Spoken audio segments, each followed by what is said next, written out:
ये एक मिरर है मेरे पास और दूसरा मिरर ये है और दोनों एक दूसरे के साथ थीटा डिग्री का एंगल बना रहे हैं भाई साहब। कितना? Theta degree.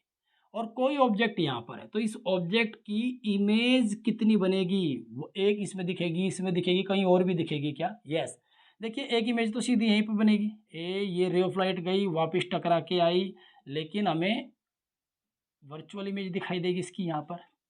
दूसरी इमेज यहाँ पर गई, टकरा के वापस आई, इस तरीके से गई और ये वापस आई, गई और ये वापस आई, इस तरीके से रे ऑफ लाइट हमारी, और ये हमारा इसकी इमेज एक यहाँ पर बन गई। नाउ एक रे ऑफ लाइट यहाँ से गई, यहाँ टकराई और यहाँ टकरा के वापिस इधर गई और फिर इधर आई ऐसे, और जब आंखें इसको रिट्रेस करेगी तो इमेज यहाँ नजर आएगी। फिर एक रे ऑफ लाइट नीचे जाती है, निचले वाले पे टकराती है, ऊपर जाती है और ये ऐसे, फिर इसको रिट्रेस करता है तो ये ऐसे।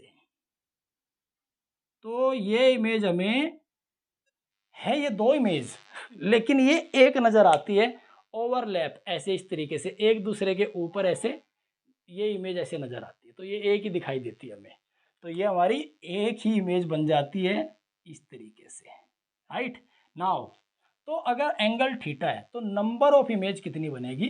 तो इसका फॉर्मूला नोट कर लीजिए, number of image is equal to 360 degree, 360 upon theta -1।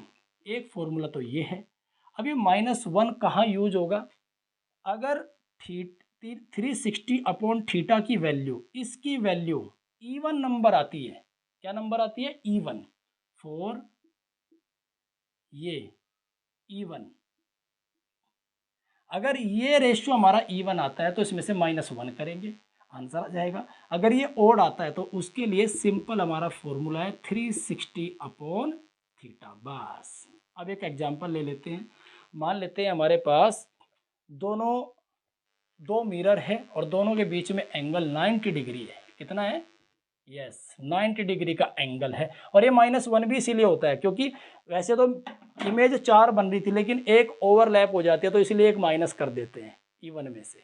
Odd है तो ओड कोई दिक्कत नहीं है। मान लीजिए 4 इमेज बन रही है टोटल, तो वो दो इमेज एक ही दिखाई देगी ओवरलैपिंग की वजह से, इसलिए एक माइनस किया जाता है, और कोई कारण नहीं होता। नाउ थीटा 90 डिग्री, एक मिरर ऐसे और दूसरा मिरर ऐसे 90 डिग्री के एंगल पर है और ऑब्जेक्ट यहाँ पर है। इमेज कितनी बनेगी? तो फॉर्मूला क्या है? Number of image is equal to 360 degree upon 90। और ये देखिए इवन आ रहा है कि ओड आ रहा है? इवन आएगा कटने के बाद, तो इसलिए -1 पहले लगा दो। तो कितनी बार कट गया? 4 टाइम्स। तो n इज इक्वल टू 4 - 1, तो total number of image 3 image बनेगी। एक यहाँ पे दिखाई देगी, एक यहाँ पे दिखाई देगी और एक यहाँ पे दिखाई देगी। इस तरीके से 3 इमेज हमारी इसकी बनेगी। एक एग्जांपल और कर लेते हैं, एक न्यूमेरिकल, और इसके साथ साथ अगर एंगल हमारा 120 डिग्री है। कितना है जी? 120। दो मिरर के बीच में, ये एक हमारा मिरर और दूसरा मिरर ये, थोड़ा टेढ़ा हो गया भाई, फीलिंग समझना, थोड़ा ऊपर नीचे चलेगा, ठीक।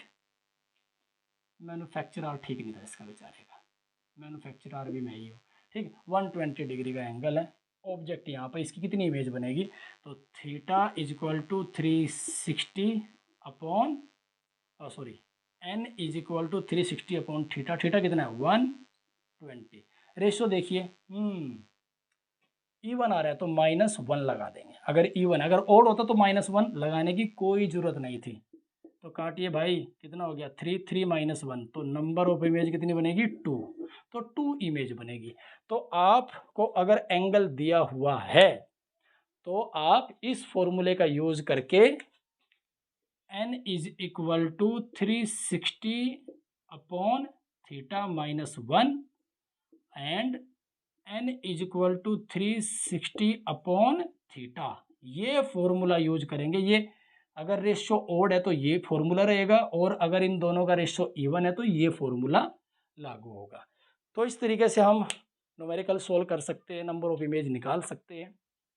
नेक्स्ट लेक्चर में हम स्टडी करने वाले हैं कनकेव मिरर से इमेज कैसे बनती है, कितने टाइप से उसकी इमेज हम बना सकते हैं, और क्या क्या पोजीशन होगी, उसके यूजेस क्या होंगे, क्या क्या कैरेक्टरिस्टिक्स होगी, सब कुछ डिटेल में डिस्कस करेंगे। एक चीज़ और बता देता हूँ, जो प्लेन मिरर होता है ना, प्लेन मिरर, क्योंकि ये प्लेन है सीधा, तो इसका रेडियस ऑफ कर्वेचर अगर आ जाए, कई बार आ जाता है, what is the radius of curvature of plane mirror, infinite, क्योंकि ये किसी स्फीयर का पार्ट नहीं है, पता नहीं कहाँ जाके बेचारा जा रहा है सीधा, तो इसका रेडियस ऑफ कर्वेचर क्या है, इनफाइनाइट। फोकल लेंथ भी क्या बनेगी, इनफाइनाइट, राइट। तो प्लेन मिरर का रेडियस ऑफ कर्वेचर इनफाइनाइट होता है, फोकल लेंथ भी इनफाइनाइट होती है, ये याद रखेंगे।